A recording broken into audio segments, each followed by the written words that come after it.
Hi friends, എല്ലാവർക്കും ഉപ്പും പുളിയും കുക്കിങ്ങിലേക്ക് സ്വാഗതം.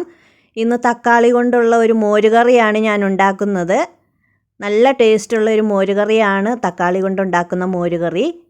അപ്പോൾ അതിലേക്ക് വേണ്ടുന്ന സാധനങ്ങൾ എന്തൊക്കെയാണെന്ന് നമുക്ക് നോക്കാം. അതിനു വേണ്ടി ഞാനൊരു 3 തക്കാളി എടുത്തിട്ടുണ്ട്. അത്യാവശ്യം വലിപ്പമുള്ള തക്കാളിയാണ് എടുത്തിരിക്കുന്നത്. 3 പച്ചമുളക്, ഒരു 3/4 കപ്പ് തേങ്ങ, നല്ല ജീരകം, കറിവേപ്പില, 2 അല്ലി വെളുത്തുള്ളി, ഇത്രയും സാധനങ്ങളൊന്നും നമുക്ക് അരച്ചെടുക്കണം. പിന്നെ കുറച്ച് തൈര്, പുളി അത്യാവശ്യം കുറച്ച് പുളി ഇല്ലാത്ത തൈര് എടുത്താൽ മതിയാകും, കാരണം തക്കാളിക്ക് കുറച്ച് പുളിയുണ്ടല്ലോ. തേങ്ങയൊന്ന് നമുക്ക് അരച്ചെടുക്കണം. തേങ്ങ മിക്സിയുടെ ജാറിലേക്ക് ഇട്ട് കൊടുക്കുക.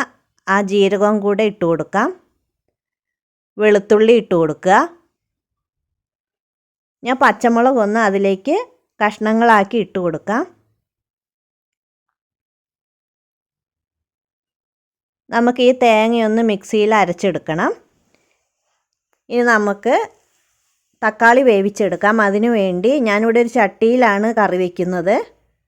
2-3 ടേബിൾ സ്പൂൺ വെളിച്ചെണ്ണ ചട്ടിയിലേക്ക് ഒഴിച്ചു കൊടുക്കുക. അതിലേക്ക് 1/2 ടേബിൾ സ്പൂൺ കടുകിട്ട് പൊട്ടിക്കാം. കടുക് പൊട്ടി വരുമ്പോൾ ഉലുവ 1/2 ടേബിൾ സ്പൂൺ ഉലുവയും കൂടെ ഇട്ട് കൊടുക്കുക. ഉലുവയും പൊട്ടി വരുന്നതിന് ശേഷം ഒരു 2-3 വറ്റൽമുളക് ഇട്ട് അതിലിട്ട് മൂപ്പിക്കാം.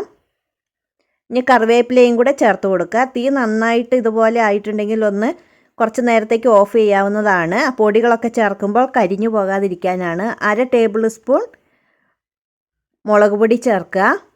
1/4 ടീസ്പൂൺ മഞ്ഞൾപ്പൊടി ചേർക്കാം. ഇനി ആ തക്കാളി അതിലേക്ക് ഇട്ട് കൊടുക്കുക. നന്നായിട്ട് ഇളക്കുക. അതിലേക്ക് ആവശ്യത്തിന് ഉപ്പ് ചേർക്കാം.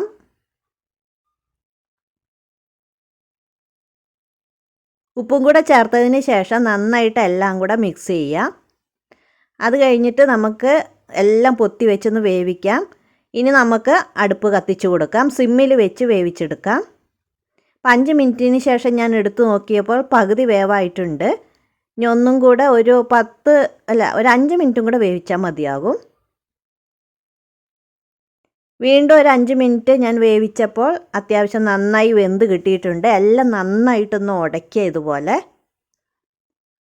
അതിനുശേഷം നമുക്ക് അരച്ച അരപ്പ് അതിലേക്ക് ചേർത്ത് കൊടുക്കാം.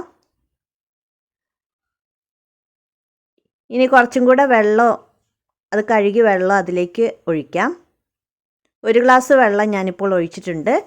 ഇനി നോക്കിയിട്ട് വേണമെങ്കിൽ ഒരു 1/2 ഗ്ലാസും കൂടെ നമുക്ക് ചേർക്കാവുന്നതാണ്.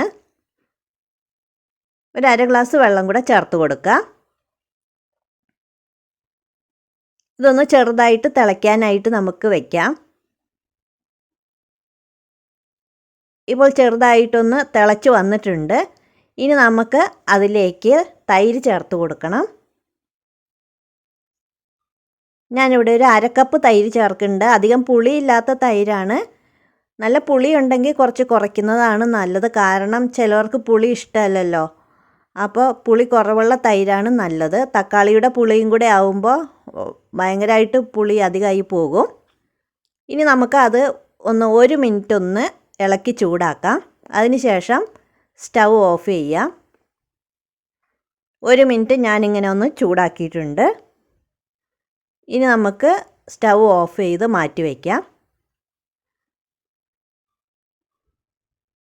ഇനി കുറച്ച് കറിവേപ്പിലയും കൂടെ ഇട്ട് കൊടുക്കുക.